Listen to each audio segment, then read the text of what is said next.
Sauceys, double coverage.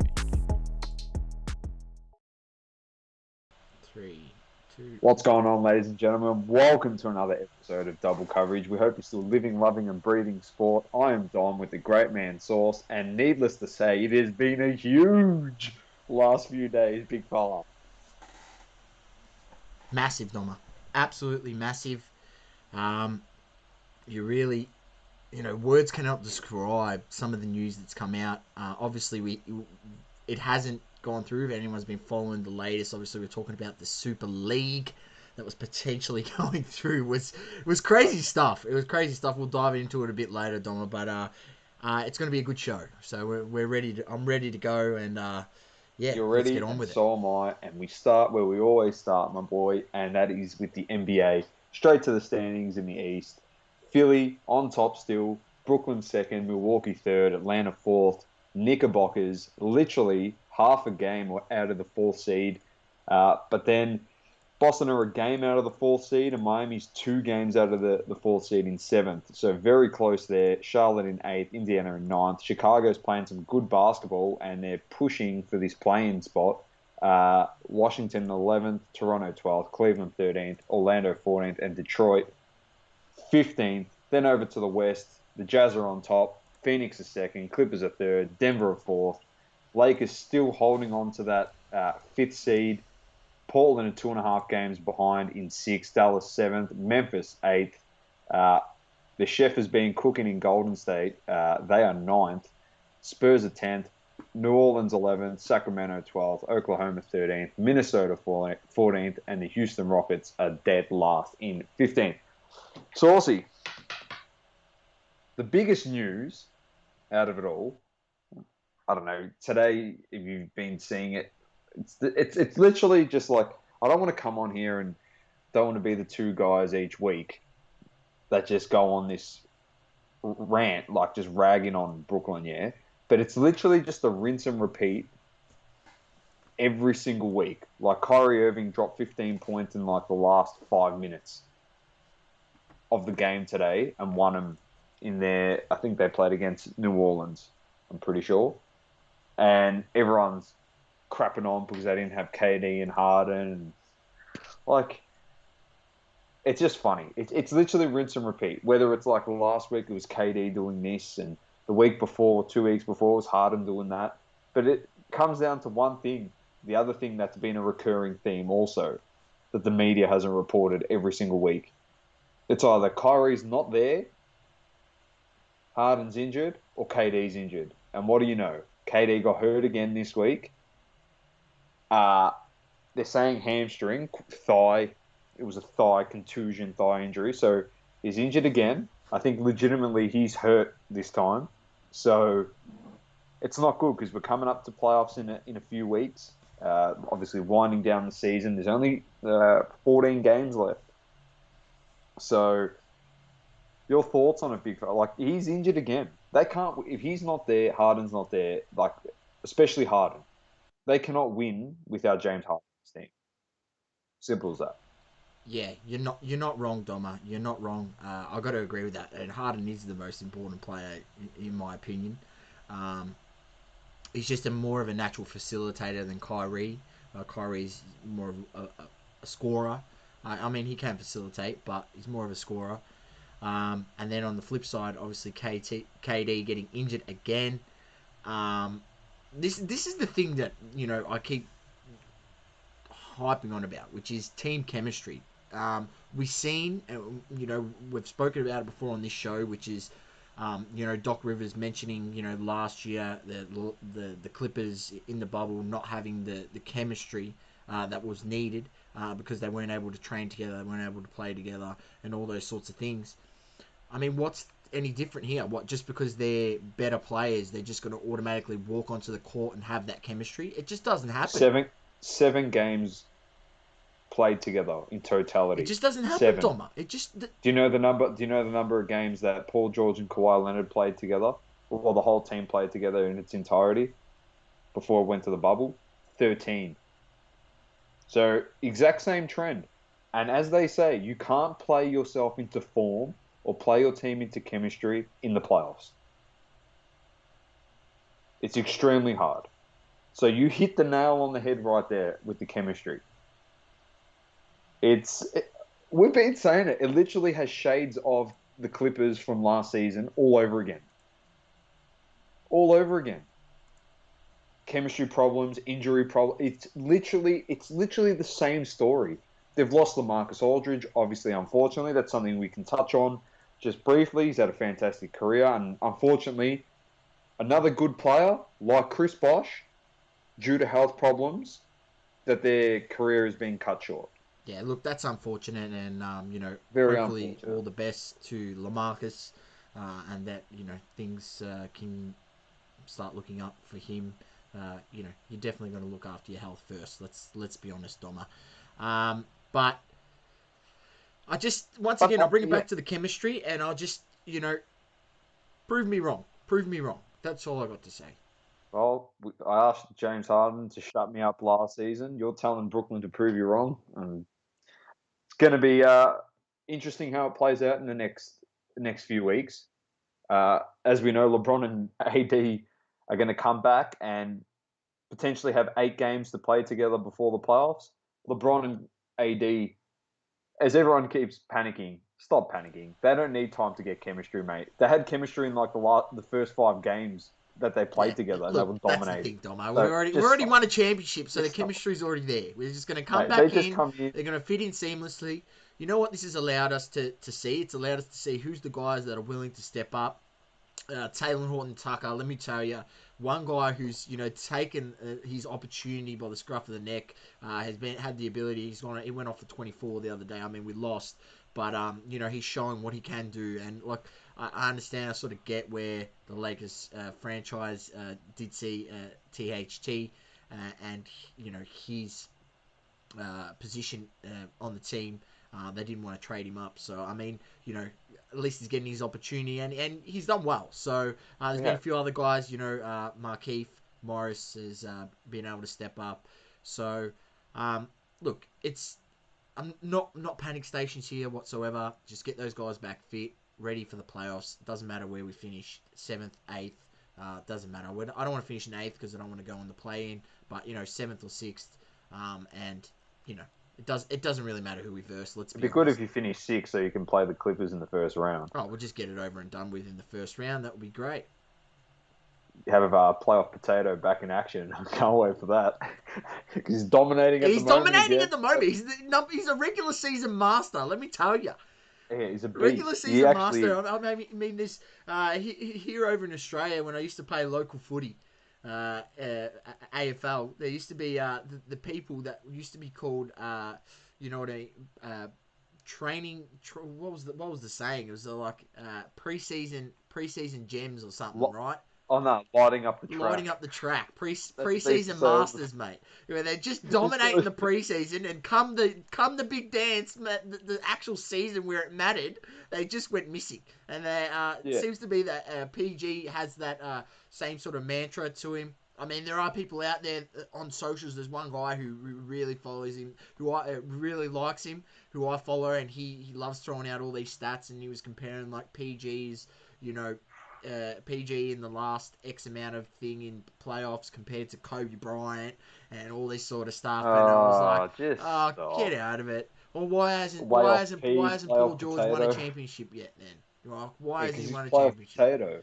Because it's exactly right. He's the playoff potato, mate. It's about consistency. You gave him that nickname, and he'll live up to it, and he'll do the same thing. He'll spud it up again. Anyway, let's move on from that. Anyway, just be cautious once again. We're going to keep giving you a disclaimer on Brooklyn every single week. Be cautious, because then when the shit hits the fan, don't say, well, so-and-so was injured, and don't make excuses for him, because we told you so-and-so was going to be injured from day dot. Did we not say when you bring 2 injury-prone guys together that they're prone to get injured? It's just common sense. I don't know. It's shortened season. It's more intense season. KD's coming up with an Achilles injury, and you reckon he's not going to get hurt? How dumb are you? Like, seriously, come on. Like, be realistic. Just listen to us. Anyway, let's move on to the chef, mate. The chef has just been cooking up, mate. Now, I know we had a discussion last night, Sauce, and I know you went through and you watched the remainder of the Philly game, but did you watch the remainder Yeah, of it the was Philly game? unbelievable. Can you just give a bit of a play-by-play on what happened and what transpired in the Bro, last 6 minutes? to go. The The game game was fine. the game was it was up for grabs. Let's be honest, it was up for grabs. It was I believe Golden State was only up by 2. So it was there to be won. And I tell you what, the chef came out and he absolutely cooked up a storm in that last 6 minutes, draining 6 threes in 6 minutes. He went on fire, and they ended up winning the game by like 10 or something, Doma. And he was just unstoppable. During the clutch minutes. This is what I say. This is why I always watch second half. I always like to watch fourth quarter because it doesn't matter. You know, as we see with playoff potato, you can be as good as you want on the lead up. It matters what you do in crunch time. And crunch time is second half, fourth quarter. That's when it matters, right? And he stepped up and he just took over the game. It was unbelievable. I'll run it through here. His last 8 games, Doma, right? His last 8 games, 37 points, 41 points, 32 points, 38 points, 53 points, 42 points, 33 points, 47 points, 49 points, right? He shot on those games. This is ridiculous. On those games, right? Now, he had, in the first game, he wasn't very good from 3. He still nailed 37 points, so not too bad. First of those 8 games. He was 3 of 12 from 3. Then, following that, 5 of 10 from 3, 50%. 5 of 12 from 3, 41%. 8 of 15 from 3, 53%. 10 of 18 from 3, 55%. 11 of 16 from 3, 68%. 4 of 13, 30%, right? 11 of 19, 58%. And 10 of 17, a lazy 58%. Are you shitting me? Right? For the season. Have you seen some of the shots he's hitting as well? For the season, he the shot chef a 3 is over shooting like 43% on the season. So he's absolutely dominating. But it's just a matter of like, it's just the shots, you know? We know what he can do, Dom. It's not, it's, I'm watching it and I'm going, this is what I know. This is Steph Curry. You know what I mean? There's no one else that's doing this sort of stuff. Is the good old fashioned give him the ball and get out of the way. As we say, just give him the ball and get out of the way. Pretty much. If you're down, just give him the ball. If he's on, he's winning you the game. If he's on. Pretty much. Literally, the way he shoots, he just doesn't miss. It's just a joke. He even skyhooked the 3 in one of the games. That's how ridiculous he is. It's just a joke. So he's done that. He's had 10 plus threes in 4 of his last 5 games. Correct. He's also got the longest 30-point streak for a 33-year-old, surpassing Jordan and Kobe He's had 10 Bryant. plus threes in 6 games this season. That's unbelievable. That's unbelievable. I think there was a crazy stat about like having 10 plus threes in a game. I think Curry's had, I think it's something crazy like 40 or something, or 30, and Dame Lillard's had 3. Look, I love Dame Lillard. I love Dame Lillard. So do Dame I. Lillard No, is a great player. He's a great I'm just shooter. saying, like, but another guy that can shoot the ball, Dame Lillard. Like, you try and compare him into. But look, I'll be honest with people. He's just not on Curry's level. He's just not on his level. It's not a criticism. It's not a criticism on Lillard. It's not a criticism on anyone really that can shoot the ball. It is just, as we keep saying, us endorsing the fact that this guy is the greatest shooter of all time. As simple as that. Who's coming out and jacking up 11 threes in a game, 10 threes in a game? Like, it's just absurd. It's literally absurd. It is literally NBA 2K stuff.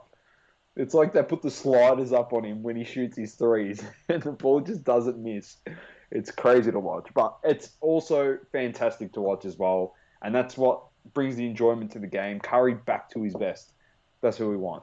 So all I'm saying is if he gets into the play-in, you don't want to be playing him. If you're Memphis, I'll give you that much. You do not want to be playing them.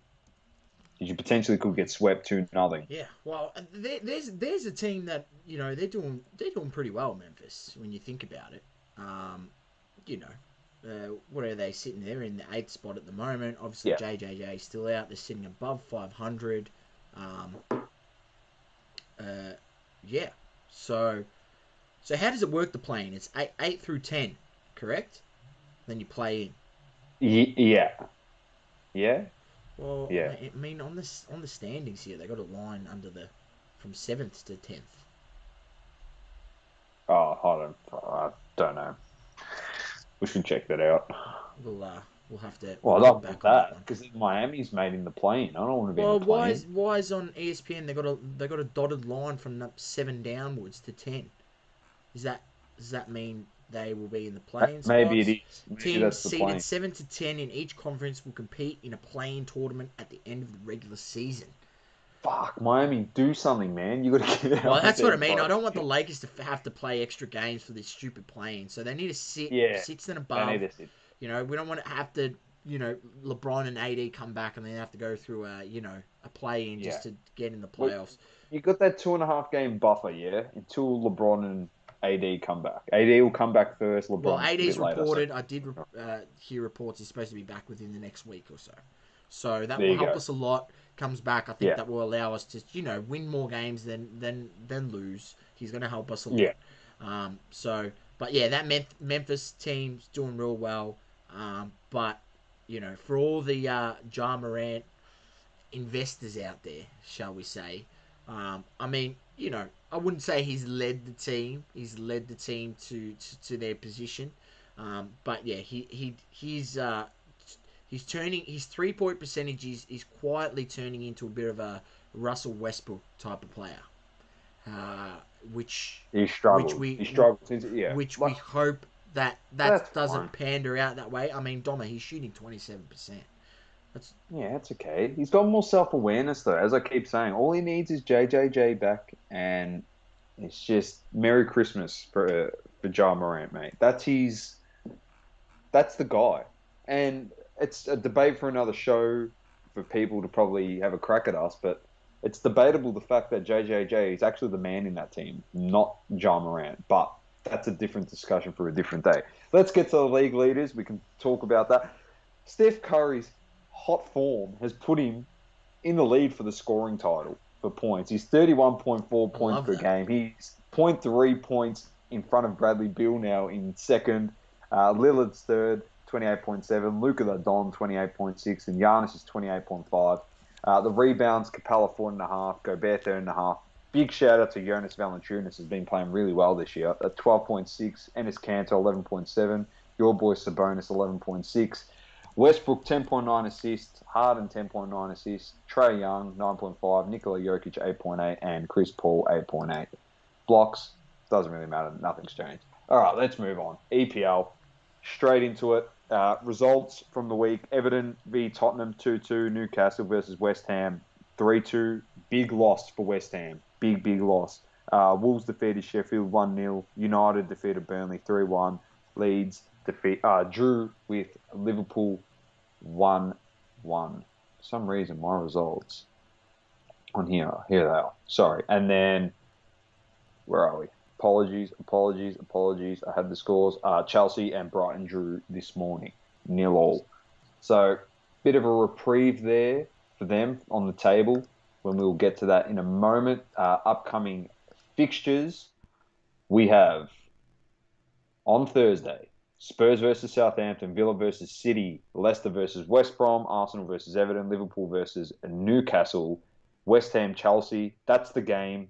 Lock it in this Sunday. West Ham, Chelsea, 2:30 a.m. That's the one we want to watch. Sheffield, Brighton, Wolves, Burnley. Then it's got Leeds United. That's going to be good. Leeds versus United, sorry.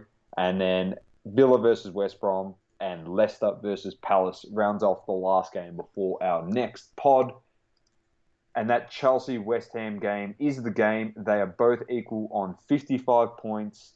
Chelsea's leading them +8 on goal difference. But that is the one to watch.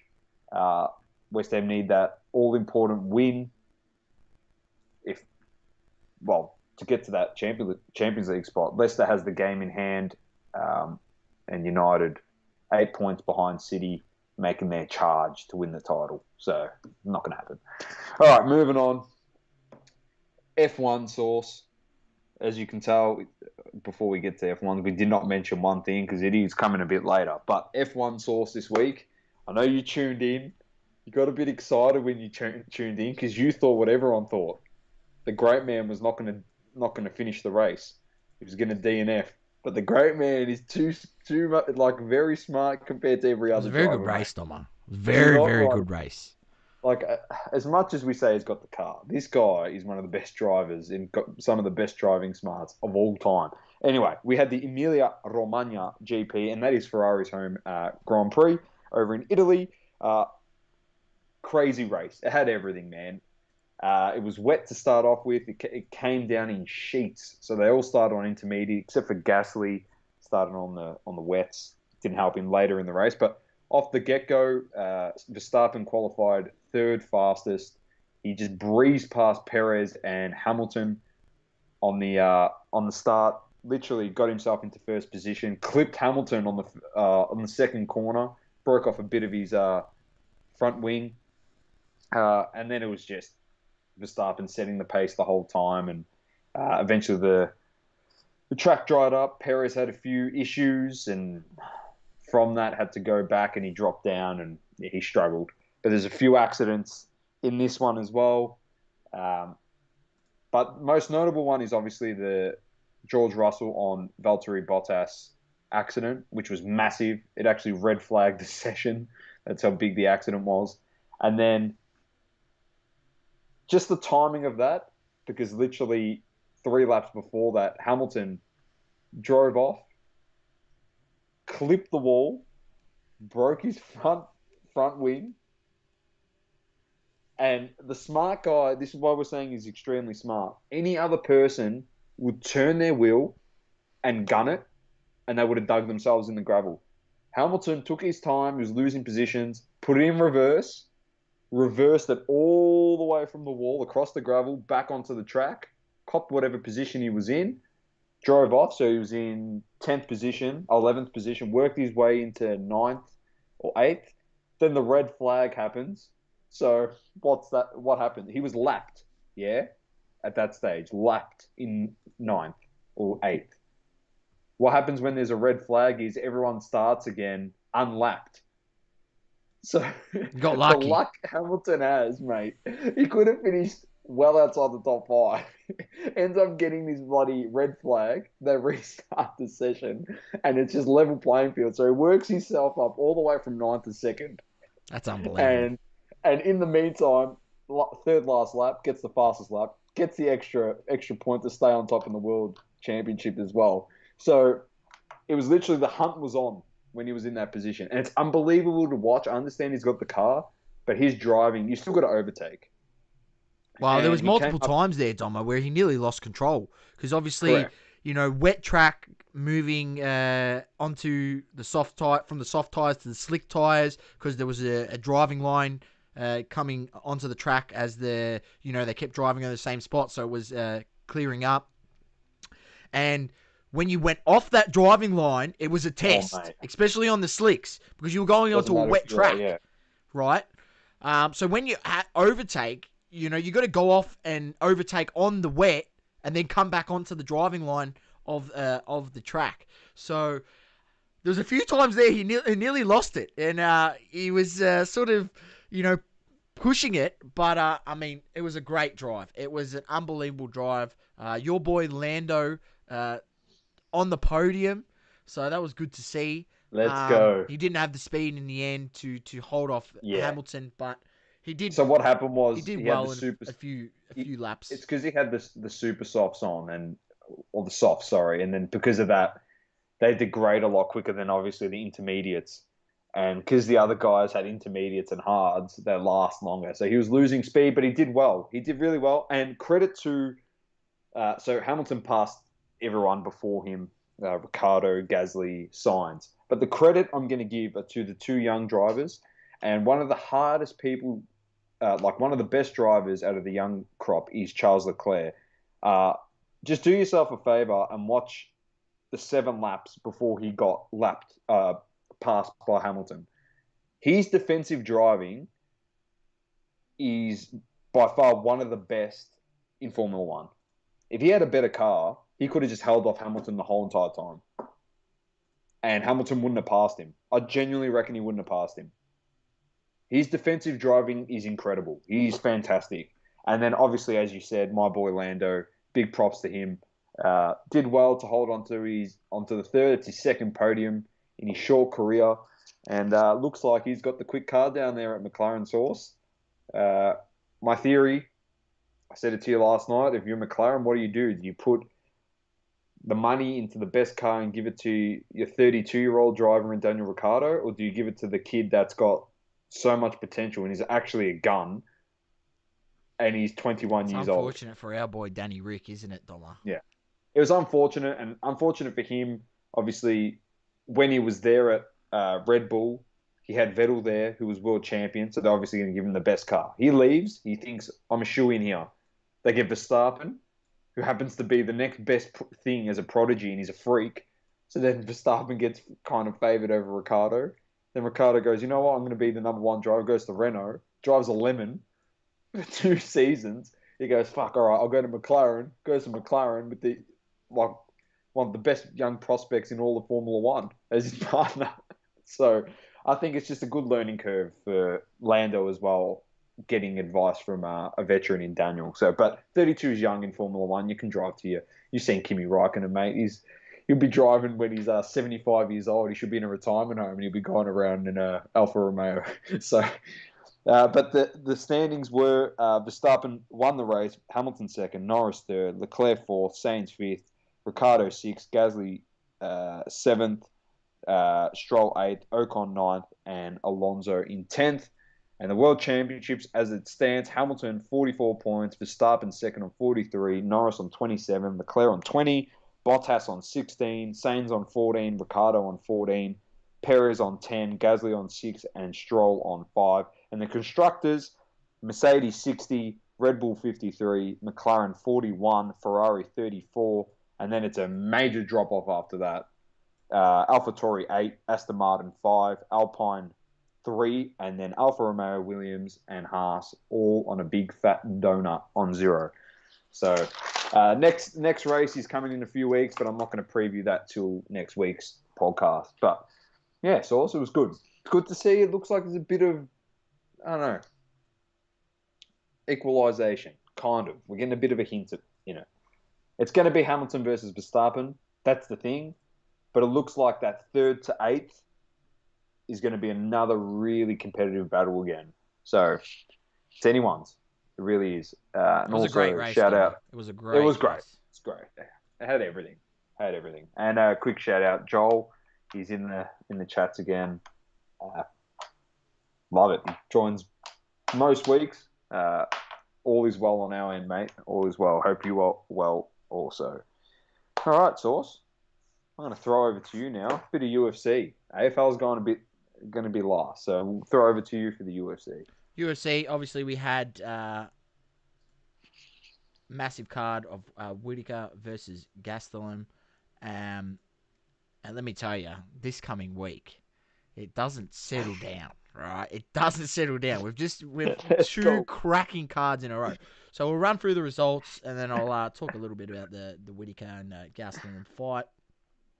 Lightweight division, you had Luis Pena defeating Alex Munoz in a 3rd round decision. Women flyweight division, Tracy Cortez defeating Justin Kish in a 3rd round decision. In the middleweight division, you had Jakub Malikoun defeating Abdul Razak Al Hassan in a 3rd round decision. Then you had in the heavyweight, Andrei Arlovsky defeating Chase Sherman, 3rd round decision. And then in the middleweight division, you had our boy Robert Whittaker defeating Kelvin Gastelum in the 5th round in a decision. I'll just have a look at that absolutely did nothing, because Whittaker's the number 1 title contender. So that's probably just confirmed his position at the top there. Hopefully he's able to get another shot at Adesanya, have a rematch, and hopefully this time he has a bit of a different game plan, because last time his game plan wasn't very good. But we will have a quick chat about the Gastelum versus Whittaker fight. It was complete domination, Dom. It was complete domination. Whittaker 169 total strikes to 70 total strikes of Gastelum. Significant strikes of 150 to 62, so just dominated him. He had 115 strikes to the head. Gastelum on the other end, only 42 to the head of Whittaker. Wow. Yeah, Wow. You had 4 takedowns to 1, and he was in ground control for a total of 4 minutes compared to Gastelum's 25 seconds. So when you have a look at it like that, and you go back and watch the fight, just reading those stats, you can already see that it was a domination over the 5 rounds. Whittaker was just the more active fighter, and you see how this goes. In a 5-round fight like that, obviously if there's no knockout, you need to be more active. And the matter of the fact is, Gastelum threw strikes. He threw a total of 218 strikes, but he only landed 70. So that hit rate is pretty bad. It's below 50%, which is not what you want to do. It's probably around the 35%. On the flip side, you had Whittaker throwing a total of 313 strikes and hitting on 169. So that's up over 50% of his strikes landed.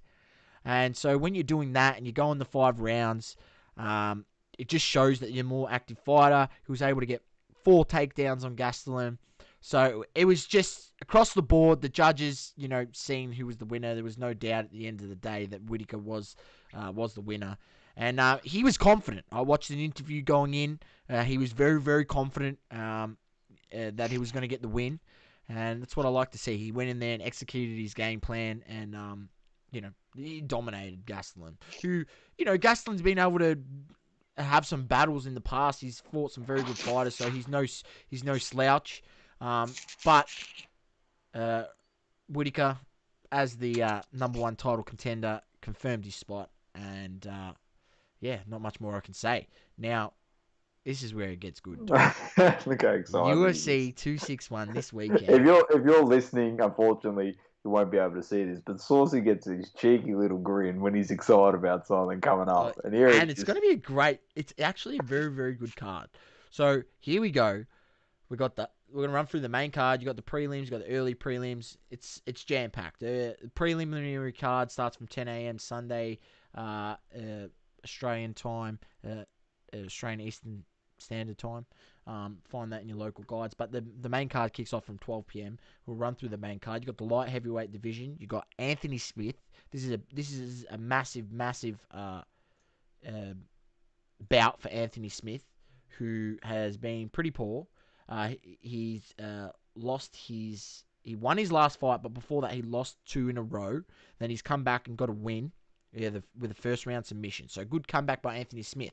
But the thing is, Doma, he's coming up against our boy, Jimmy Crute, the Australian, who's only lost 1 professional MMA bout. He's 12-1.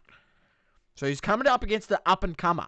So we want to see our boy Jimmy Crute get the chocolates. Hopefully he can get the W over Anthony Smith. So that's the first one on the main card to kick us off. Then you got the middleweight division. You got Uriah Hall against Chris Weidman. And Chris Weidman coming back off a long layoff. Yeah. Last time he got the win. He's a former champion, so he's no slouch. This is a good fight as well. Then the women flyweight, you got 2 title bouts. Yeah, it is. Right? I think it is. You got Valentina Shevchenko in the women flyweight. You got against Jessica Andrade. And then the women's strawweight, you got Weili Zhang against Rose, and I'm not even going to try to pronounce that second name, against Rose. And Zhang she's a monster, right? We've seen her fight previously, so I expect her to get the win, but it'll be a good test for her defending the title. So 2 very, very strong women fights leading up to the main event. He's so excited. I'm cheating for this. Here we go. This, we know what happened last time, so yeah. Obviously the contender is talking different, but we'll see if anything goes differently. In my personal opinion, I don't think anything will be different. But we've got Kamaru Usman. No more snoozman. No more snoozman. I'm not calling him snoozman. I can't. Not after his last fight. His last fight, he just dominated. It was unbelievable. It was completely different to what Look, I got a feeling, these fighters, they know that people think he's a boring fighter. He knows Usman, right? And he heard the chatter. So you know what he's thought? He's like, you know what? I know I could ground and pound this guy. I can put him up against the fence. I can beat him the way I've beat everyone else. But I want to show people that there's something else to my game. And he did that in the last fight, and he just dominated. So he's Kamaru Usman against Jorge Masvidal. The second fight. First fight, we seen Usman absolutely dominated Masvidal. It was much similar. Obviously Masvidal, well known for his striking ability. Usman nullified that by, being able to get him up against the fence, get him in the clinch, get him on the ground and pound, wear him out. And, Masvidal just wasn't a match for him. Will it be different this time? I don't think so, because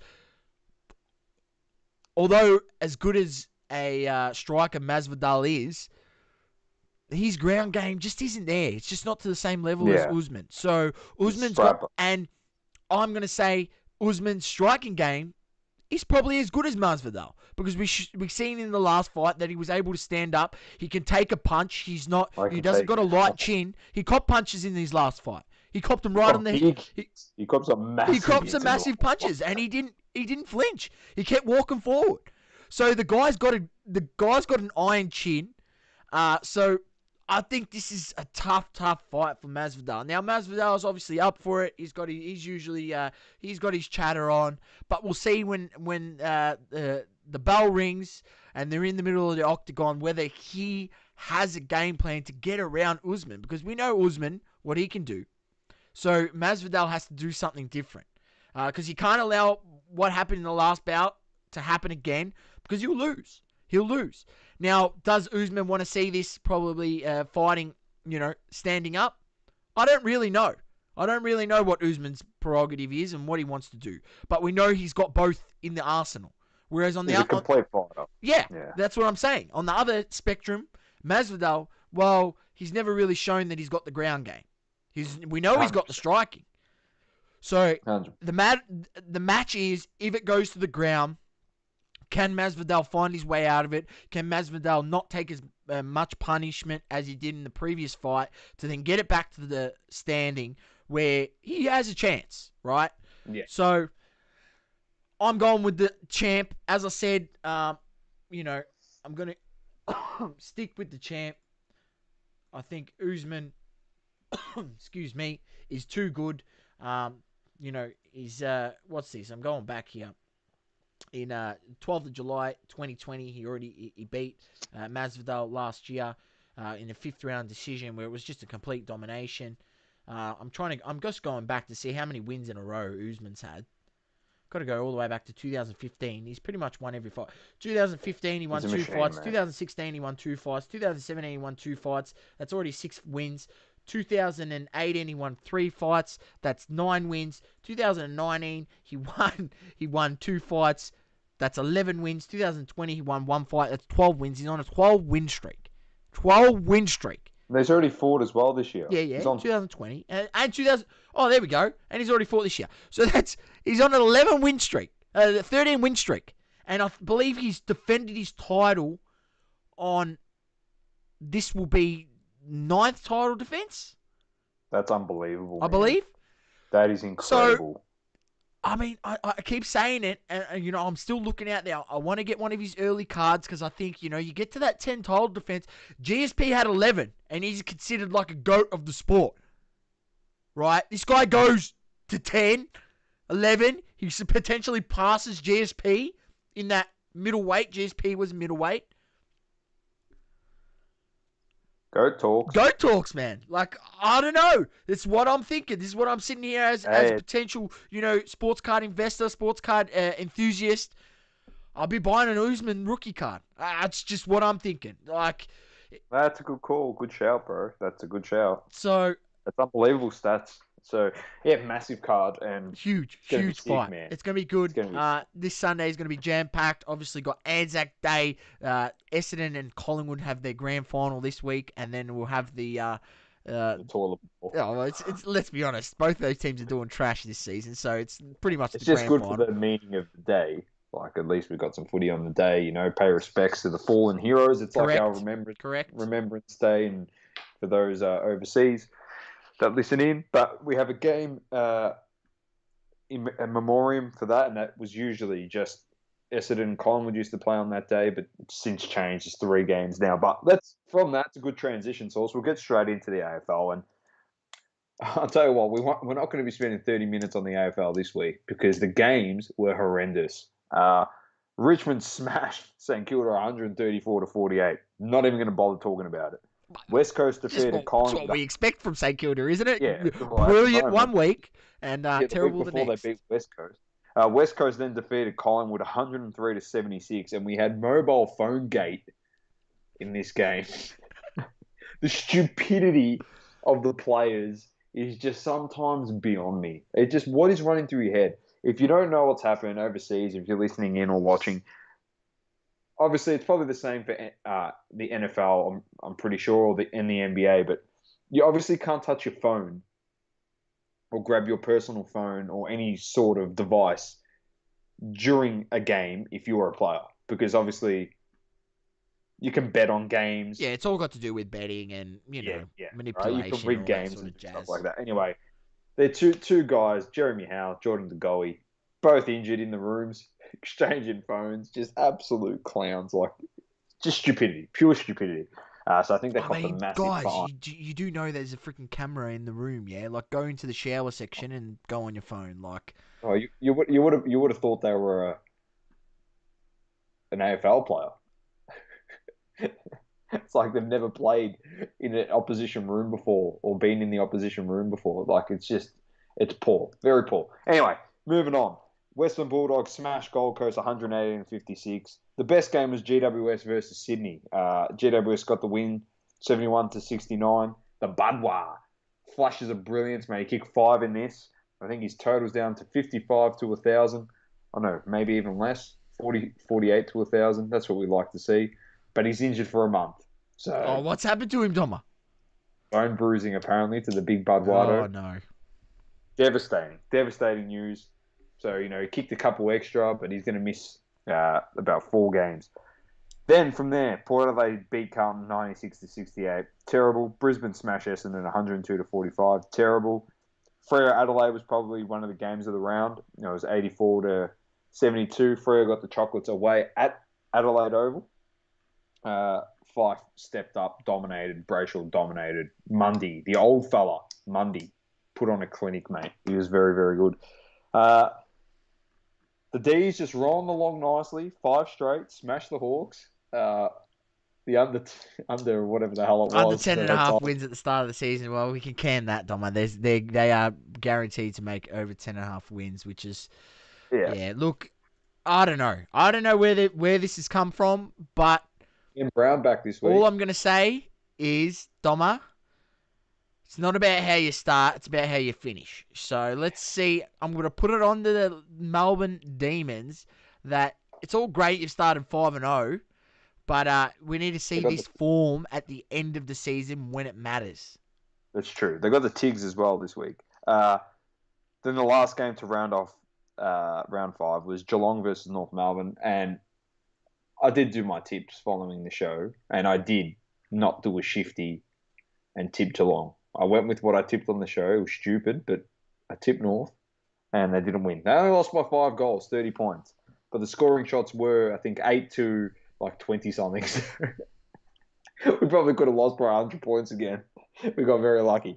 All right, let's move on to round 6. Get your tips as we go through GWS versus the Dogs. I'm going with it's in Canberra. I'm going with the Dogs. I am also going Doggies. Geelong West Coast. This is going to be a great game. Geelong. This is going to be a great game, but I'm going to go with Geelong just because it's down at in Geelong. I'm going West Coast because Geelong's terrible. Gold Coast versus Sydney. Metricon. This is going to be a great game, Doma. Obviously, Budway out. It's a tough one. Sydney want to bounce back after a tough loss last week. I'm going to go with Sydney. I've gone Sydney as well. Carlton Brisbane at Marvel.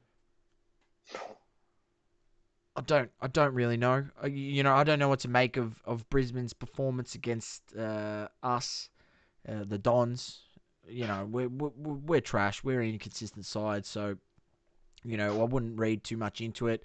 Carlton just seemed to be like the same old Carlton, really. So I'm gonna have to go with Brisbane. I don't know. I don't really know. I reckon that's a I'm going. That's a toss That's up. a toss-up, I'm that going game. the Blues. Next we got Melbourne versus Richmond.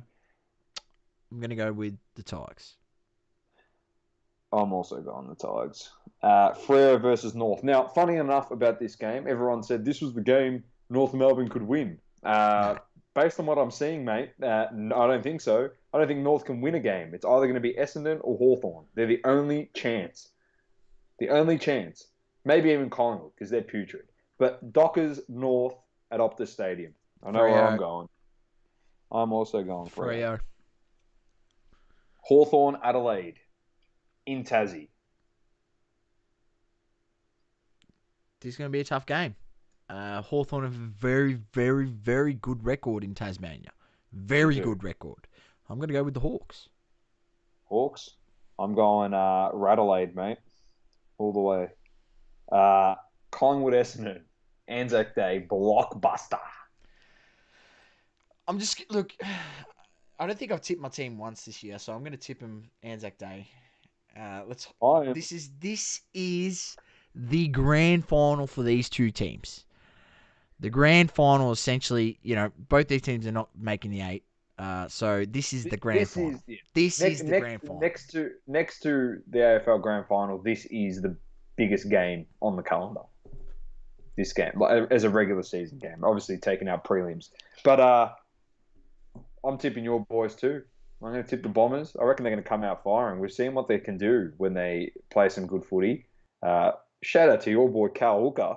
He's been playing some good football up forward. If it's not for him kicking goals, if he's not kicking goals, no one is at that club. So pretty much, very lucky. Pretty much. And then the last game is probably going to be, based on what we saw last week, going into this week, they're going to get absolutely smashed. Port Adelaide versus St Kilda. Yeah, I'm going to go with Port. It's obviously in Adelaide.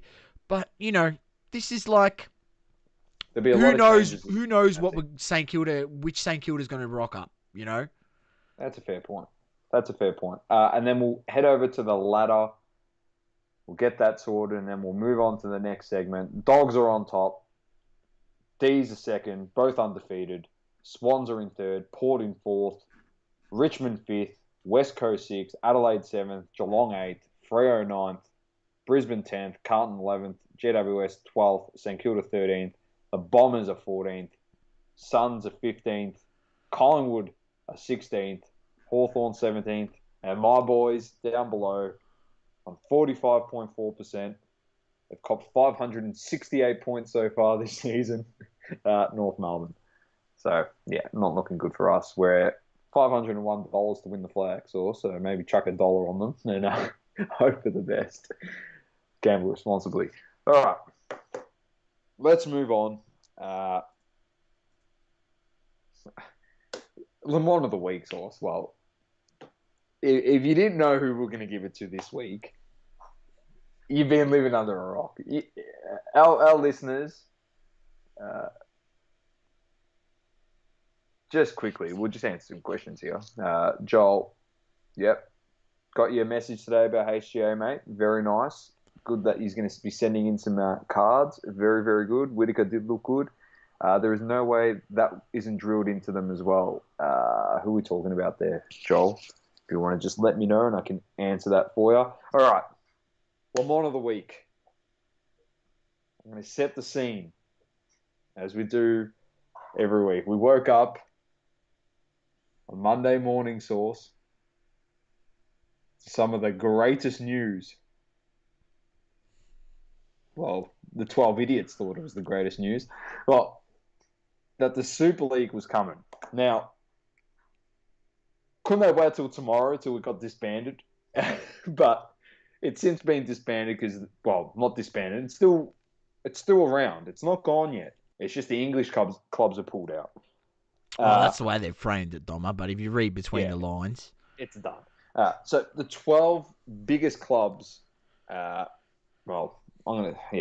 biggest clubs. 6 from England, Chelsea, Tottenham, Liverpool, Arsenal, Manchester United, Man City. 3 from Spain, Atletico, Real Madrid, Barcelona. 3 from Italy, Inter and AC Milan. And then, of course, Juventus.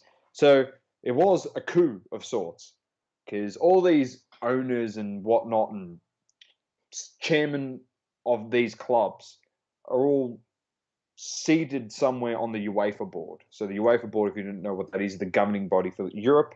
So everyone plays under UEFA in terms like European competition, UEFA. So the Super League is a standalone league it was going to be, where these 12 clubs, it was then eventually going to get to 15, never got relegated. So they got all the money. These 15 clubs will get all the money. And then to get the 16th through to 20th team, it will be a promotion relegation. Adam Smith in the comments, he knows what's coming. He does know what's coming, of course. But literally, it was, as people have said, this game was created by the poor and was stolen by the rich. And it was literally just them lining their pockets. I've seen some people put some stuff out there about, oh, this is great for the league. This is great for the competition. It makes it more exciting. I want to see the stats where these 16 to 24-year-old kids are not interested anymore. Last time I checked, that's the demographic of all the kids playing FIFA, and actually they go and actually watch the games. But I just want to see that demographic where they're losing interest and, they're saying, we got to recoup costs and like losses from COVID. And I think to myself, you're going to also be able to recoup the losses that families have had during COVID, businesses have had during COVID. What about all the other soccer clubs that are playing in your domestic leagues and second-tier teams and even your first division leagues like the EPL or La Liga? No, they didn't think about that. Or was it just a ploy for each team they got selected getting a one-off fee of $5.5 billion Australian each? And then on top of that, when it comes to broadcasting rights and all the money that comes with it and sales, that'll then be, added on top each season. But then you go look and you go further in, because the good thing is all the pundits were against these guys. And the problem is when you got the pundits against you, the pundits do their research. And unfortunately, sometimes these billionaire owners and these chairmen of the clubs think they're untouchable. Yeah. And they think that things that are public knowledge are not public knowledge. Then things start coming out like Madrid's got, this is public knowledge, but Madrid's 900 million euros in debt. Barcelona's €1 billion in debt. And then you start going, they're going to get 3.5 billion euros as a fee. So is it more a ploy to just get them out of debt so they can just reap all the rewards and literally take over soccer? That's probably what I'm thinking. And also recoup the losses for the billionaires that they've invested in something that's losing them money. That's the way you got to look at it. You've got to look with a business mentality. This is how they do it. They think they're untouchable. I did say to Sauce during the week that we won't be able to do anything because billionaires usually get what they want. I thought it was going to get very, very messy. Very, very messy. But it didn't because, as we've always said, you out there, a listener, whether it's in the card hobby, we've said it a million times during the card hobby, that you've got the power. Whether you're supporting your local club, you're supporting your professional club, the fans have all the power. The backlash that the clubs cop from this was unbelievable. I was ashamed to say that I go for Manchester United based on the stuff. But on the other end, there's a small, deep, not small, it's actually a large part of me, very large part of me, because I've mentioned it earlier on. I reckon I mentioned it in like podcast 10 Source, about 32 podcasts ago. But there was a large part of me that was actually glad that my club was getting smashed. Because there's a multitude of people within our football club which I cannot stand and have not been able to stand since I was in my teenage years, going into my 20s now. And that was our owners. I cannot stand the Glazers. Biggest bunch of clowns, lemons, cannot stand them. Cannot stand Ed Woodward, our chairman of the board of the club, clown, lemon. It's 2 people could not stand. And they've got away with murder, mate, in this sport. Murder. For 10 plus years, And I'm just glad that they got absolutely caned. Now, the respect is what they're going to have to get back, Sauce. The respect. I don't know 'Cause how as they're we going to do also that. know- I honestly don't know. Yeah, because I'm going to read you some quotes, mate. All right? Jurgen Klopp, first of all. Oh, sorry. Ed Woodward, first of all, said it's a new chapter in football, ensuring world-class facilities and a competition for all, and increased financial support for the wider football pyramid. Give me a spell. All right, I can see through your little business plan. We get all the money. We try and destroy the domestic leagues. We start our own leagues underneath the Super League. Then you essentially become the UEFA of your Super League thing, whatever it's called. So you You have your become the Super League, governing the body. Champions You League. create your own governing You body. become a governing body. We already see how you're doing. This is how dumb you are. We can see straight through it. Then you got Florentino Perez from Real Madrid, who is probably one of the biggest flogheads going around. He wants to find a financial solution to help the clubs in Europe when he's 900 million euros and Barca's a billion in debt, as I said. You're helping yourselves. You don't give a shit about the other clubs in La Liga. Like, who are we kidding, mate? Like, give me a spell. And the last one, Andrea Agnelli from Juventus. The biggest snake of them all, mate. He's the man that instigated all of this, mate. And the fact that all these bloody clowns decided we're going to go with this moron and create this thing is the most laughable thing of them all. Since today, where these 6 clubs are pulled out, Ed Woodward, I told you I'm a happy man as well. It's in such source. Ed Woodward, not our chairman of the board at the club anymore. He's gone. He's resigned. I'll tell you what, you can't be the chairman of Manchester United, threaten to leave the EPL and say I'm going to be vice chairman of the Super League. That's what he was going to be. What, he thinks he's going to come back into the EPL and be able to be in control of our club? Clown, gone. Thanks for coming. Agnelli from Juventus, clown, gone as well. 2 down, 10 more to go. It'd be great. This is fantastic. But it does lie, as I said, the biggest issue with it all now is where are the clubs going to get respect, not only from the fan source, but where are they going to get the respect back from the management, the employees and personnel, but most of all, source, where are they going to get the respect from the players back? Yeah, there's a lot of players that weren't happy about this, Doma. Reports are no one besides the owners and the chairmen, like the big wigs at the clubs, no one knew but them. And contracts were signed, apparently, without anyone else knowing. So everyone got roped into something that the owners essentially wanted to line their pockets. That is where dollar. It's all about that dollar. That is Dollar. just about those 3 things, ladies and gents, before I hand it over to Sauce for probably, you know what, it's pretty early to call it, but let's be honest, when we do the finalists at the end of the year, these guys are going to get Le Mans of the year. But just remember, your employees and your players had no idea, and then you disrespected, all right? They might think the players are the most important part of their football club. You disrespected the most important thing, the foundation of your football club. Your supporters, mate. That's who you disrespected. That's who pays their season tickets. That's who buys your merchandise. That's who gives you all the money, mate. That's who you disrespected. So I wish you all the best. One of them happens to be my team. Unfortunately, suck shit, United. Sorry, suck shit. That's coming from United support. Now, Sauce, on the other hand, was probably happy because Arsenal's been irrelevant for 10 years and they got some money, so they probably would have been able to buy someone. So he couldn't have given a shit. Look. I'm going to say that to you all week. Yeah, look, Doma. It was just Give it to him. unfortunate And then, situation. Like, I don't know why they went down that road. It was, blindsiding not only the players but the fans like that. That's why this week they get the well and truly deserved lemon.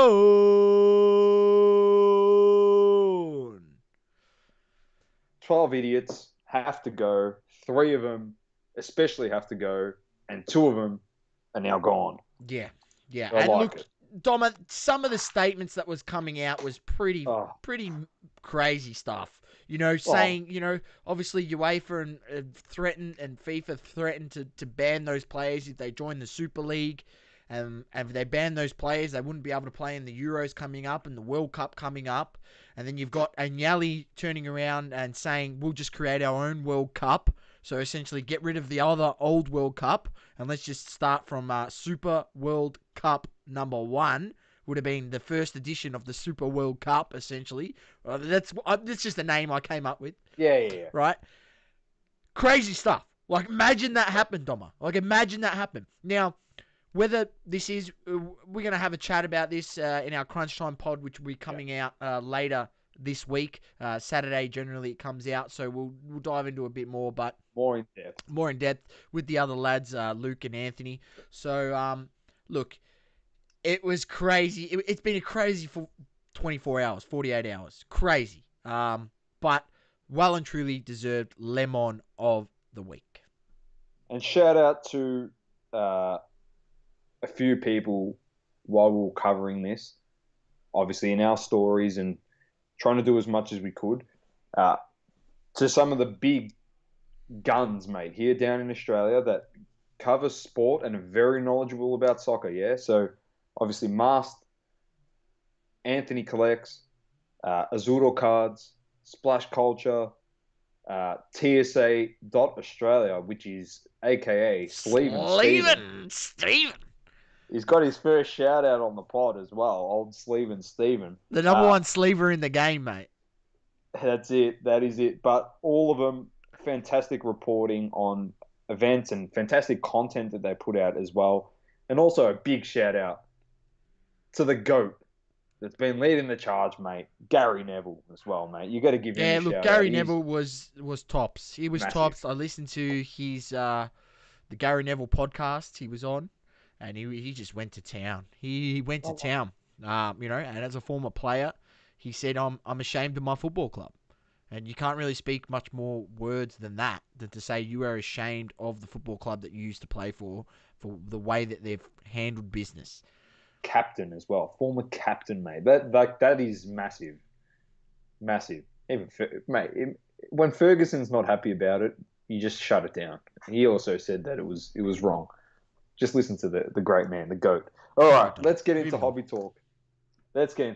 Sauce. And first up, as we always do, we're going to get the mini home overlay on. And Blockchain Boys, thanks to Joel. I'm pretty sure it was you, Joel. Mate, you know what I've typed in? I'm on the ball this week, Doma. Mate, you know what I've done here, Sauce? I've gone to type it in so I can read off some stuff. And I've typed in Blockchain Boys in Google instead of other Panini blockchain All right, store. we've got it up. It's up on the screen. We're going to roll through. I'll tell you what, the first one off the bat, this is very, very interesting. That seems like that is a immaculate 1/1 Honus Wagner check enclosed signature. That's crazy. That is an awesome card. That is unreal. I'm trying to see what it's for. Is it $100? Looks like it's $100 check. It's got Honus Wagner's signature on it, and they've cut sick. the check and encapsulated the check within the card. That's nuts. Sick. I've never seen anything like it. Then we got 1/1 Josh Allen, patch auto. Bradley Bill 1/1 patch auto. Which is a sticker, mind you. That's a sticker, which is a bit disappointing, but yeah, good spot there, Doma. And we got the Fernando Tatis. Obviously, we've seen the hysteria around this bloke in the baseball world. He did get injured, I believe, but he will be back soon. 1/1 patch auto. All of these are all 1/1, so I'm going to stop saying that. Then you got Justin Jefferson, rookie patch auto, immaculate. Devin Booker patch, Nike patch, immaculate patch. Then you got Obi Toppin, RPA with the Nike tick. It's nice. KG, this is a nice one. This is my favorite card. This is a great card. You got the tag. It seems like it's from the tag, from the jersey, or the shorts. Who knows? Kevin Garnett. Get the Kevins mixed up. And you got Cole Anthony, 1 of 1 RPA, and then Ben Roethlisberger. It's another sticker auto on there. So, I mean, if you're buying a 1 of 1 Dom, I'd hope that they could somehow get the freaking one card. They only got to sign one Dommer. I know. To them. That's a bit No, disappointing. That's the first stickers we've seen on there. If there's anyone that's watching that wants to put a question in the comments, you are more than welcome to, and we will answer it. Well, fuck. There you go. You ask and you shall receive. Thanks, Adam. We'll definitely get to that comment, that question, because there has been not only a lull in the basketball card market, but there's been a lull in the hobby. But we've picked up a few things. Obviously, Revolution Card Grading Source, RCG, new grading company on the block. Yep. Interesting design, interesting slab, interesting concept behind it. The full slab is coloured. I think there's 2 options, I'm pretty sure. I think you can get a clear slab and then a coloured slab. Their website isn't fully official at this current point in time. But they will be launching soon, I believe. I'm pretty sure that's the case. If not, don't stress, Double Coverage family. They have been kind enough to come onto the podcast next weekend. So we are going to interview a representative from Revolution Card Grading, and we really appreciate him coming on, as HGA did in the past. Fantastic. We probably might reach out to CSG as well, Source, and try and get someone on there just to talk about how they're going. But it's good. They're coming on. Their website is launching on April 26th. And just a few things. Bulk submissions feature is there. I'm going to ask them about how they're going to manage that. Obviously, Source and I want to know. Registry for verification as well. There's going to be pre-launch spots available. Only accepting cards with standard size and thickness at this time. As well, the card prices are 55.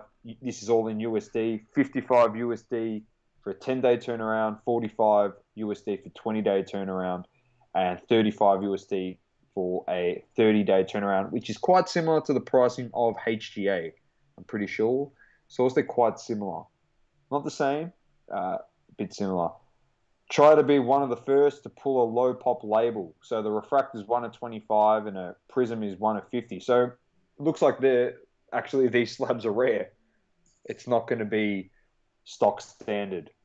So that's an interesting concept, yeah? You go slab and there'd probably be a box to tick and say, like, if you're keen on getting one of these low pop labels, would you be interested? Because some people might not actually want that.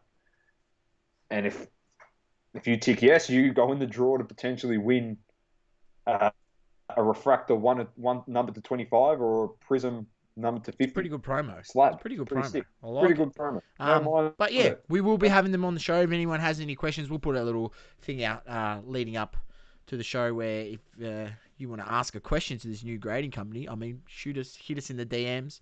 We'll put something up on our story during the week. So let me know. And we will say to the grading company who you are that asked us the question, giving you a bit of airtime as well, because your questions are as valuable to us as anything in the hobby. As we say, it is for you, and it's Correct. a platform for you to ask your questions and get your questions answered. So we've got a few other things which we'll mention at the end of this segment, hopefully that are going ahead this week, which will be quite good as well for us.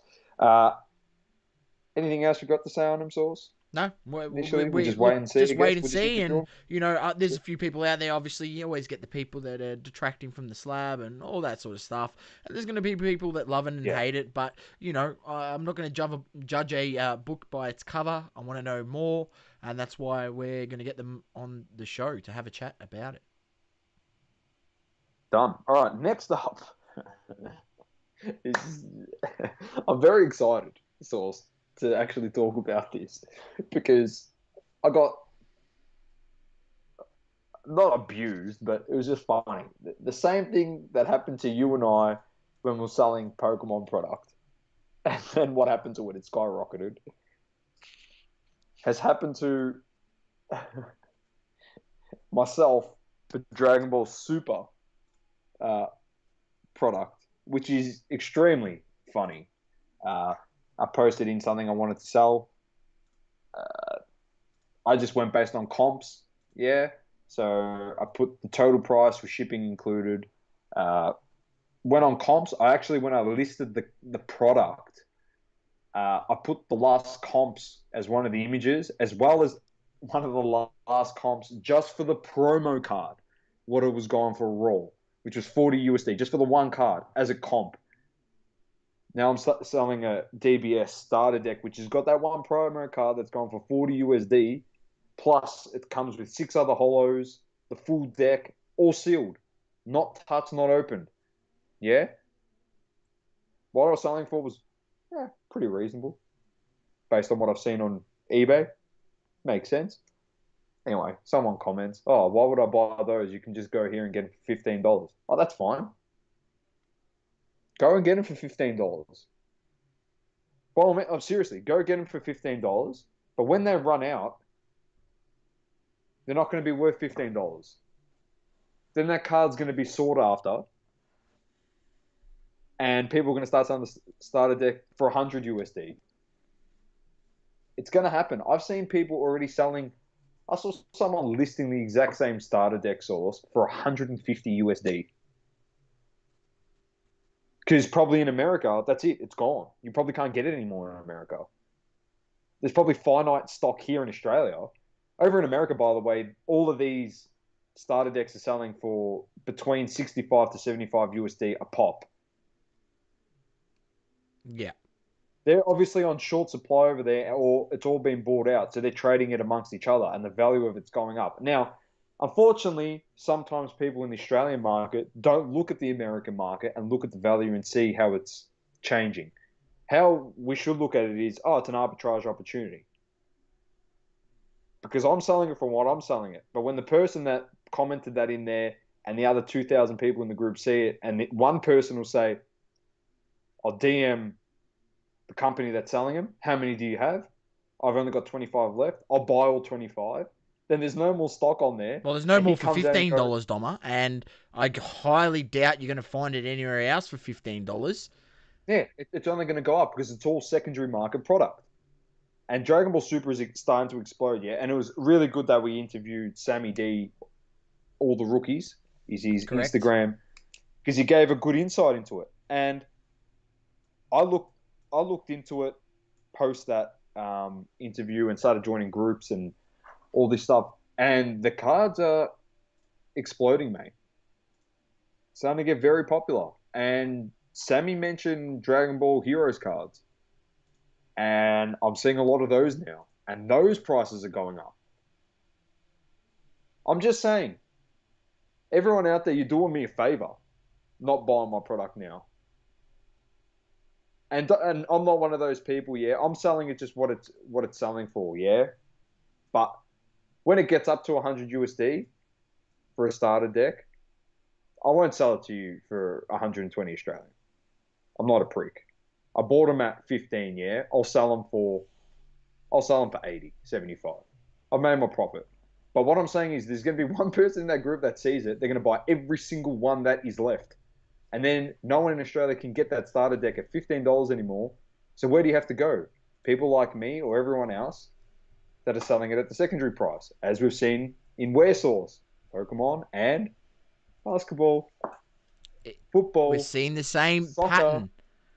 It's the same pattern. We are just observers to different card markets, and our attention was drawn to the Dragon Ball market because of our interview with all the rookies, aka Sammy D, and we started to do a bit of research. Obviously research is key, as we like to say, and we went in and had a look, and based off things that we'd spoken about, and we understood the more popular characters and all those sorts of things. And if you're a fan of the anime, you know who are the popular characters anyway. So cards are sick too. Yeah, you get that sense. Now, it's funny that we keep seeing this same pattern, right? This same pattern, which people are like, it's not worth that much. It's not worth that much. Well, it's not that worth that much. Well, it is worth that much because someone's paying for that price. Not only on eBay, because there's, he wants to say that you buy it from here for $15, but on eBay, people are buying it for $40, Doma. And there's confirmed sales at $40 100%. Australian. Now, in America, that same, as you've said, is 50 to 70 USD for that same starter deck. So people are paying, even more in America. They're paying around 65 to 95 Australian for the same deck. In America. Right? So, this same thing, as Doma said, happened in Pokemon. It happened in basketball. Now in basketball, everyone accepts it. In football, everyone accepts it. Bro, in Pokemon, everyone accepts it because it just became the norm. It was funny when it wasn't the norm. And Sauce and I, because obviously we had experience with, and we said this a couple times on the podcast about their community, and it was no shot to them, but we laughed because we saw it in basketball and football, like Sauce is saying. But we've built up thick skin to it, yeah?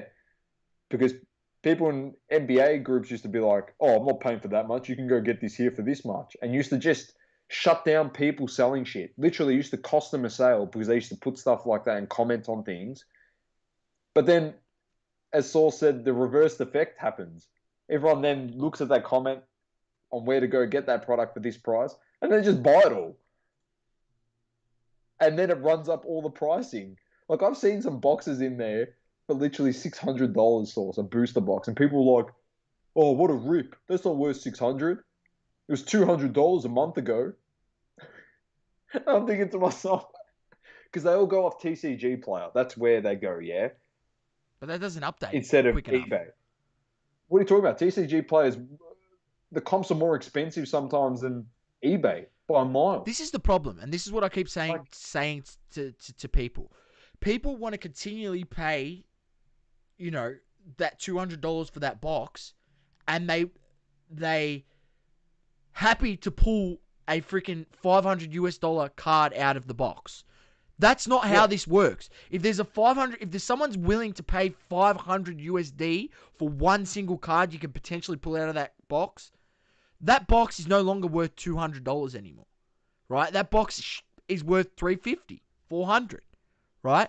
Because the potential. And if you're guaranteed to get that card, it's worth more than the card. That's right.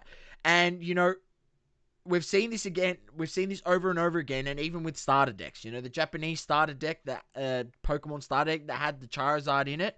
If you were on it early enough, you could have been buying them delivered from Japan for $25 to $30 Australian dollars a box.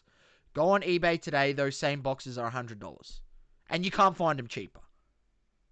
No, everyone jumped on it. Everyone's doing it, and it was funny enough. As we were saying before, it had the run up in Pokemon. We listed stuff. Everyone went in the comments. Everyone abused us. How about when I posted those 3 Pokeballs that I got? These ones, Doma, and I got abused severely. You got abused. So anyone watching, there's 3 Pokeballs. This is sealed. I've got 2 left. Right, I bought 7 of them. I opened 1. I think I sold 3, or whatever, and I traded. So the price of them were $42, I think, for the 3, and I think, what were you trying to sell them at, $100?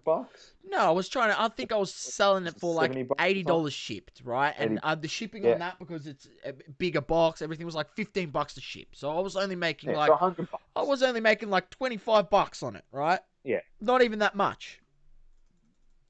But when you break it down with the packs that were in there, and there's 3 Evolutions packs in there, and anyone who's not up to date with Evolutions at the moment, it's currently going for $1,000 a box, right? So $1,000, divide that by, there's 36 packs in a booster box, that's $27 a pack, right? So just for those, 27 times 3, that's $81. So you're pretty much getting, you're pretty much getting the other packs in there for free, right? And you're only paying for the Evolutions packs, which there's 3 of them in there. And people were having a go at me, right? And it was pretty funny. Like, I just laughed. And at the time, the Evolutions packs were actually only about $20 a pack. So they've gone up since then. But people were having a go at me, and look, I just laughed at them. Like, I was like, all right, So- no worries, that's fine. Yeah. Because if You I pulled it open them all and take out the packs and sell them single, people will buy them. But people don't want to buy the whole sealed thing, like, untampered with for, you know, a little bit above what I paid for it. I make $20, $25. Like, it just doesn't work like that. Like, if the box goes up, the packs goes up, other things go up. If cards go up in there and people are willing to pay more for the card, the wax goes up. And people in the Dragon Ball market don't seem to have that realization yet, but soon it will come around. In 6 months from now, 12 months from now, that will be the norm. And you will have to, that's it. That's the way it's going to work, whether you like it or not. Because it happened, as we said, it happened with all these other sports, and then Pokemon. It's going to happen with this. And, you know, it's just not going to be the same. It's just not. Like, it just doesn't work like that. When there's cards in there that are worth so much money, it just doesn't work like that. People people go, hey, there's a potential to get that card. And then over time, because that card's rare, that card might even go up even more in value. And because all the stock's been cleared out, you got to pay the secondary market price. And the worst thing about it is, it's a starter deck. Yeah? You know you're guaranteed to get that card. So if that card's worth X amount of dollars and you're guaranteed to get it, why do you reckon the starter decks are going to be worth that much money?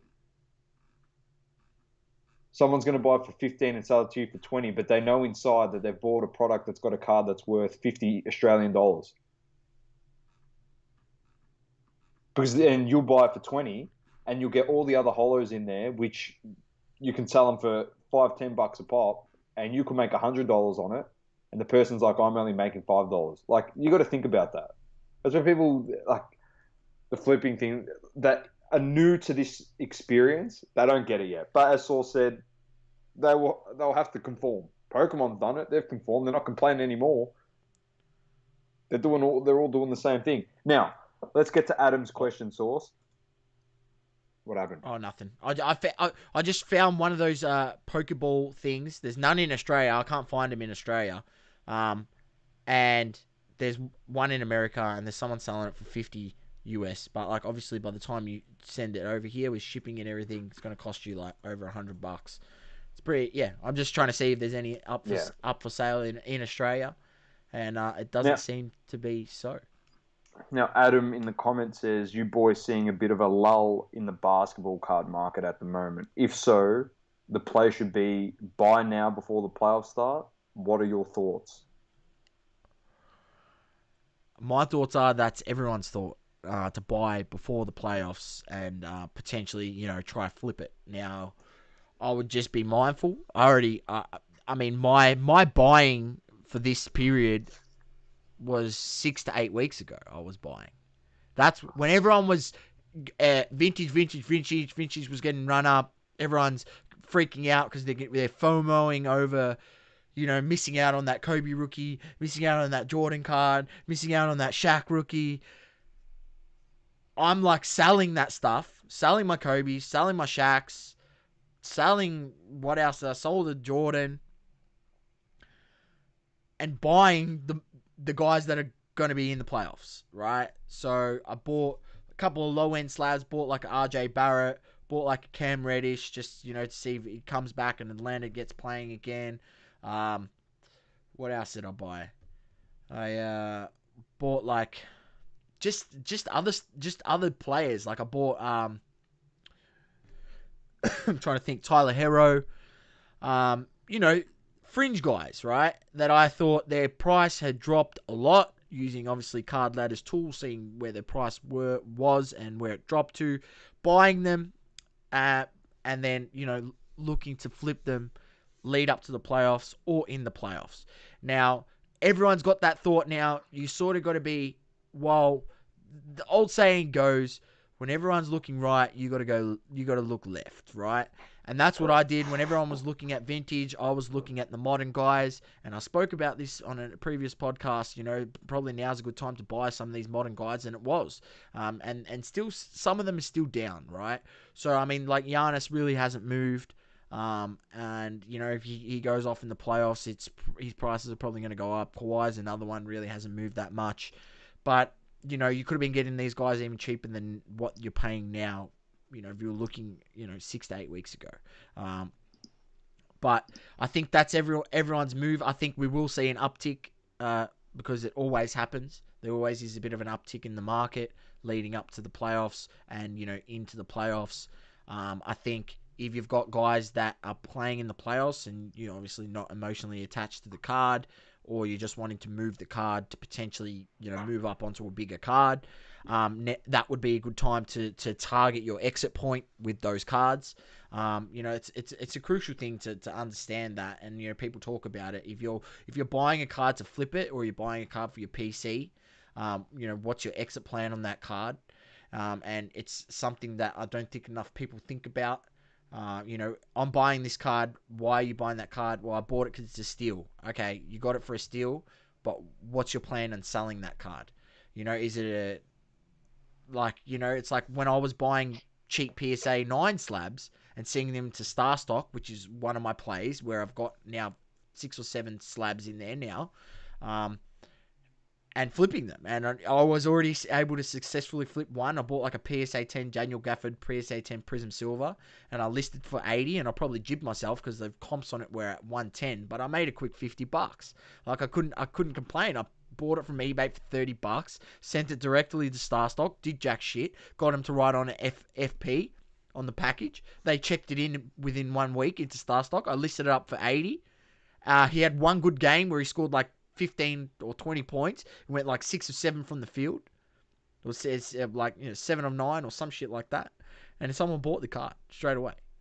So, and that was all within the space of 2 weeks, right? So, understanding, having a plan of how you want to buy and flip these cards is important, because it sucks to get stuck with cards if they're not really part of your collection.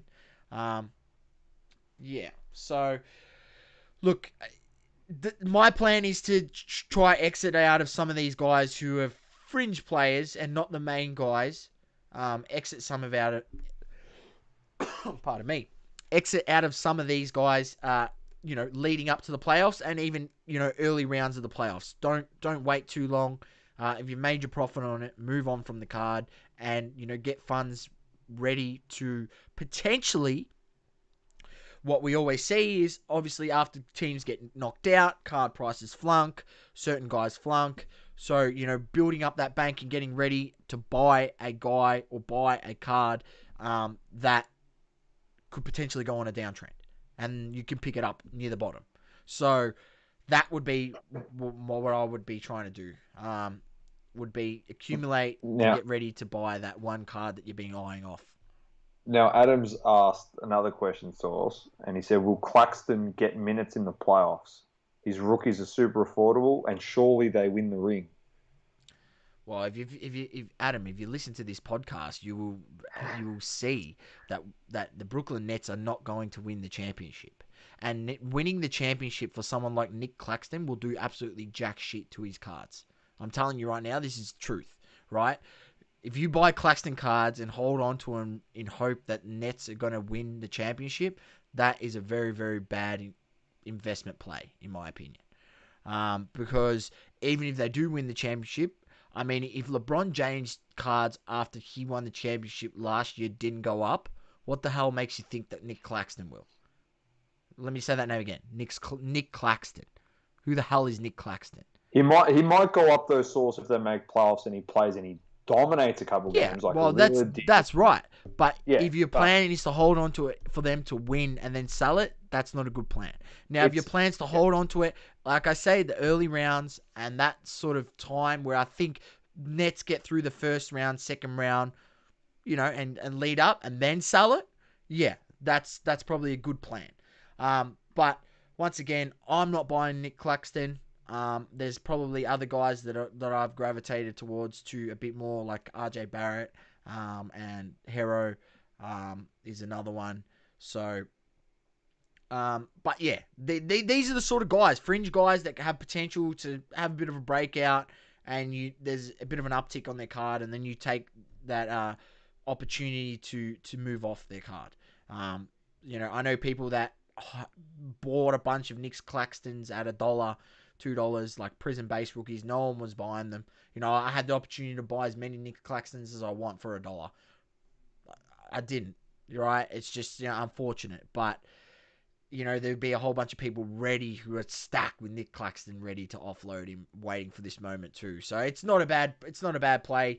But yeah, that's what I'm looking at. I'm looking at those fringe guys that are affordable, so anyone can get in at that level, and then wait for them to have a little bit of an impact in the first or second round. Their card increases, sell it straight away. Or, buy a guy on a team like I'm buying like Miami. I expect Miami to get through the first round. Then, if Tyler Herro's prices go up after that, see you later. I'm selling you. Sorry, Tyler. Yeah. I like you, but let's be honest. I'd rather sell your cards, get ready, and accumulate and buy that one good card. Very nice. All right, Sauce. We might as well drop this now because this podcast is coming out probably tonight. So, the new bot for Prism. Now, I know we talk about bots a bit and people laugh at us and this and that. And it's just like, now everyone's onto it and going, oh, bots, it's actually a thing. We're playing against a computer now when we have to buy product. Anyway, Sauce, as he keeps telling us, he's been correct because he's getting first-hand knowledge from these people that create the bot. Just explain what's happening. Prism's dropping tomorrow. Is it tomorrow? Or next week? No, Prism's dropping tomorrow on Zing and EB Games. 10 a.m. our local time. Pre-orders. And bad news for all the collectors out there and people who are hoping to get a box. You may get lucky and get one or two. Oh, who knows? None. Or none.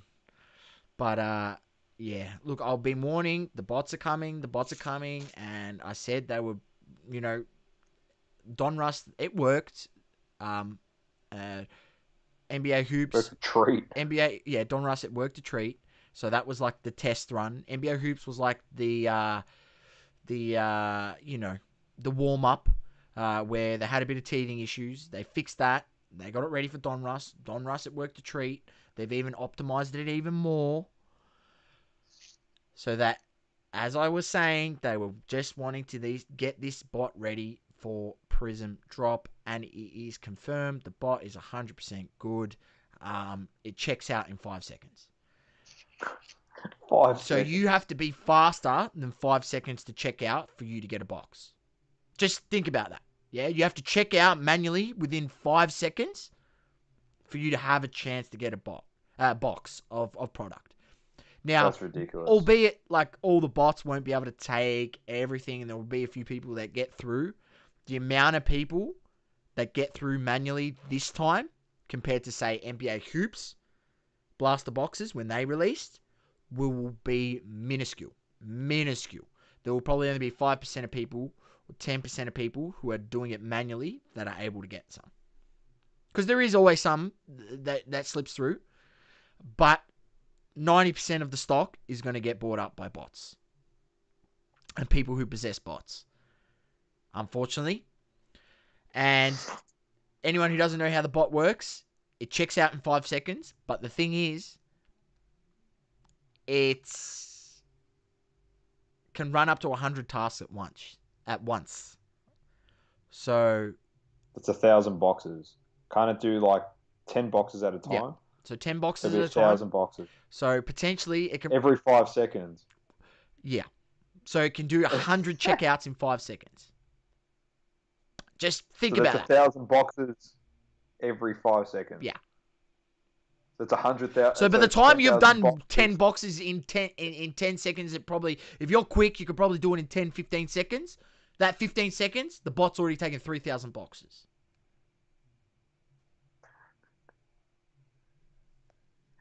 Get the hell out of it. Look, just... That's cool. Yeah, but that's the reality, Doma. That is the reality. So... Can you imagine that? The guy jumps on 30 seconds in going, oh yeah, I'll crop myself a thing. And he shuts down on the 31st second. There's no product left. Oh, it's crazy. It's crazy. All right, Sauce. Thanks for the update, mate. Now, let's finish off the show. Nice and strong. You've got a lovely card this week, by the way. Saucy Smokey, what have you got? Saucy Smokey is going to be a good one this week. Let me just get the card up, first of all. Very nice card. You sent this to me during the week. Very, very, I don't know. I reckon this is a very good play. Very good play for a Smokey. So, legend of the game. While you're getting it up, I'll just give him a bit of a rundown. Legend of the game. One of the most iconic moves in the game, if not the most iconic. Play for one of arguably the biggest franchise in the NBA. He's won 5 rings. I think so. 5 rings? Yeah, 5 rings. Played with some great players as well. Legends of the game. He won one of his rings at a different club. Bit of trivia here. See if anyone can get it. If Adam's there, can he get it? Have you got the mini overlay up? I do have the mini overlay. I don't have it up yet, but I was actually fact checking your 5 championships. He's actually won 6, mate. So that's what I was doing prior. But yeah, I do have the mini. I'll bring it up for you, ladies and gents. Anyone who's watching, that's the card. It's 1981 Topps Kareem Abdul-Jabbar Super Action. Super Action. Now, why do I like that card, Doma?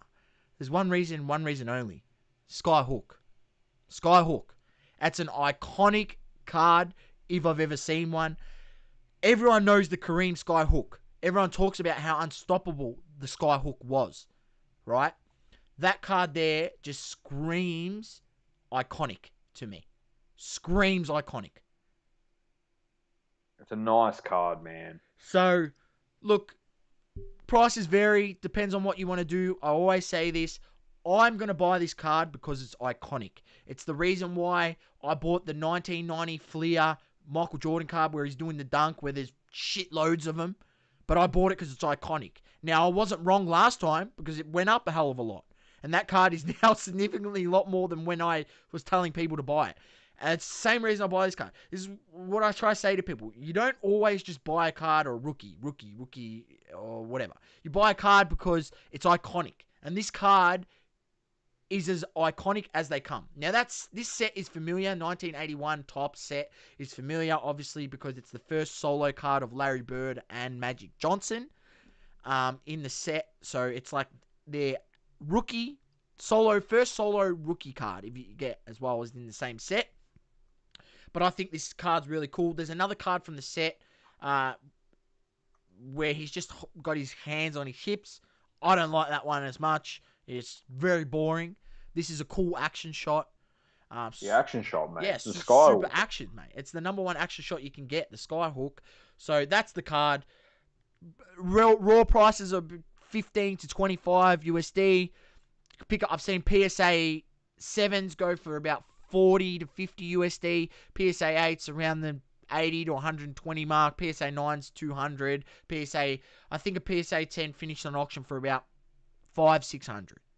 So I don't quote me on that, but I did watch one the other day. It finished on PWCC. It was around that mark, I believe. So look, once again, buy what you can afford. I'll be looking to probably pick up a PSA 8 or something along those lines. BGS 8, if I can find one. I mean, even an SGC, I don't really care. But yeah, I'd rather just get a graded one because, as you can see, this is a raw one, and there's raw ones out there, but most likely the raw you're buying, you got to remember this card is what dollar, freaking 40 years old, nearly 40 years old, mate. Right, so the chances that card's going to be in a PSA 8 quality is very. It's going to be high that it's going to be in PSA 8 and less. So to find one that's going to grade a 9 and above, especially with PSA's new grading standards supposedly that they've bestowed upon the collector, it's going to be a tough go. So I'll be looking, as I said, always, I'd rather just buy the graded card. I cannot be stuffed with grading. It's becoming less and less of a thing for me. Grading cards, it's painfully time consuming, painfully you're stuck on holding a bag, and not for anything. This was probably a card that I'm probably just going to buy and sit on, because it's an iconic card. He's a Lakers man, and I'm a Lakers fan, so to me it's just one that I like. I like it. Very nice. Good card, Sauce. Iconic player as well, so a good one to buy. That's pretty much it, mate. Wraps it up. We've got a bit of news. Do we want to announce it, or we're not 100% sure? It should be going ahead, so we can announce it. Hopefully it is going ahead. We'll see. So, no, we might just wait. We'll wait till it's confirmed 100%. We'll let the people know. The Definitely. fans. Thanks to everyone once again. Also, in the chats. Oh, I'm chasing a scoring kings in PSA slab any grade. Hit me up in Insta if you have one or know there anyone you go. selling. Adam wants. Definitely. If anyone's got a scoring kings Jordan, he's looking to buy one. Oh, one note on that, Adam. I would definitely join the. There's a Jordan only Facebook page. It's Australia one. I'm not sure if you're in Australia or not. I don't know. Maybe. But there is a Jordan, because it's only Jordan cards in there. So if you put a little want to buy post in there, you should find someone who may be selling one. And you can pick yourself up a wonderful, wonderful card. Beautiful. All right, Sauce. Thanks again to everyone that did join us in the chat, sending through your questions. We really appreciate it. Thank you to everyone else. Make sure in the chat, if you feel free to share it to anyone that you think may be interested, or to someone who thinks that someone else may be interested, to pass our podcast on. So thank you once again. Keep living, loving, and breathing all sports. It's double coverage. I'm Dom with the great man Sauce, and peace out. Peace out, ladies and gents. Thank you for tuning in. Please don't forget to leave a review on the Apple Podcasting app. Also, follow us on socials: Instagram, Facebook, Twitter, and TikTok. Talking all sports.